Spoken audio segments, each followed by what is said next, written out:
So, ang bugso ng ating balitaan, nasaan ang Pangulo? Yan ang naging sentro ng katanungan ngayon ng taong bayan matapos ang kontrobersyal na kalusugan ngayon ni Pangulong Bongbong Marcos Jr. Hiling rin ng publiko maging transparent ang palasyo sa tunay na kondisyon ng punong ehekutibo. Ang detalye ng balita ay hatid ni Erica Rio.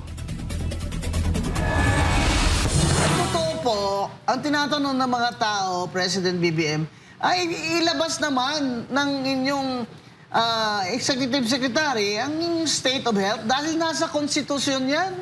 May right to information ng mga tao dyan. Kwinestiyon ni dating COMELEC Commissioner Attorney Rowena Guanzona sa programang Sa Totoo Lang ang tila pananahimik ng Malacanang hinggil sa tunay na estado ng kalusugan ni Pangulong Bongbong Marcos Jr.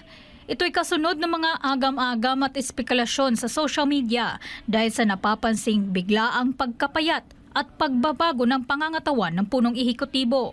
Anya, nakasaad sa konstitusyon na otomatikong hahalili ang Vice-Presidente sakaling pansamantalang hindi magampanan ng Pangulo ang kanyang tungkulin bilang Presidente. Yeah. Dahil po sa konstitusyon, mga kababayan, pag ating pong Pangulo ay temporarily incapacitated dahil under anesthesia siya, ang automatic po sa konstitusyon na ang Vice President ang magti-take over automatically ng opisina ng Presidente. Hindi po ang Executive Secretary. Ang Vice President po ang may katungkulan yan. Kaya po natin tinatanong, nasaan si BBM? At That's ano true. ang status ng kanyang health?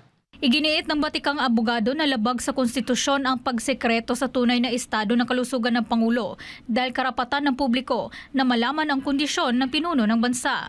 Karapatan po natin yan at dahil po yan diyan nakasalalay ang mga desisyon ng Office of the President, lalo na po na may crisis tayo, kailangan po natin ng Presidente 24/7 alive, alert, and aware. Samantala, binatikos ng political commentator na si Cathy Binag ang tila pagbibingi-bingihan ng administrasyon ni Marcos Jr. sa tunay na estado ngayon ng bansa. Oo, dapat talaga kung ang mga nakaupo sa gobyerno, kung may malasakit kayo sa mga taong bumoto sa inyo, maghanap po kayo ng paraan para mapagaan ang kalagayan ng ating mamamayan ngayon, lalo na ngayon sa krisis na nangyayari sa atin, kahit alam natin na may hindi na nga talagang in denial na wala raw, okay pa tayo, hindi tayo okay. Don't say that. Kasi kailan natin sasabihin kapag hindi na talaga okay, tas hindi nakapaghanda ang mamamayang Pilipino. Wagong ganon, wagong selfish kasi kung ang hinahanap nyo, mas importante sa inyo ang image ng presidente or ang optics ninyo kesa sa kapakanan ng bawat Pilipino. Maling-mali ho yun. May paalala naman si Attorney Rowena Guanzon sa taong bayan. Mga Nakita kababayan, kapit lang po. Pero singilin natin ng gobyerno natin dahil katungkulan nila yan eh. Katungkulan niya ng Pangulo eh.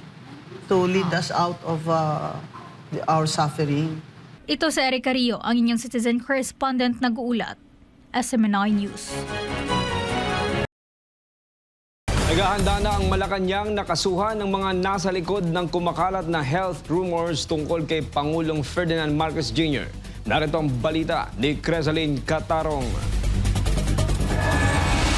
Maghahaid ng reklamo ang Presidential Communications Office o PCO laban sa mga individual na umano'y nagpapakalat ng maling impormasyon kaugnay sa kalusugan ni Pangulong Ferdinand Marcos Jr. Ayon kay PCO Secretary Dave Gomez, kasalukuyan ang kinokolekta ng kanilang tanggapan ang mga ebidensya upang maisampa ang kaukulang reklamo sa Department of Justice sa susunod na linggo.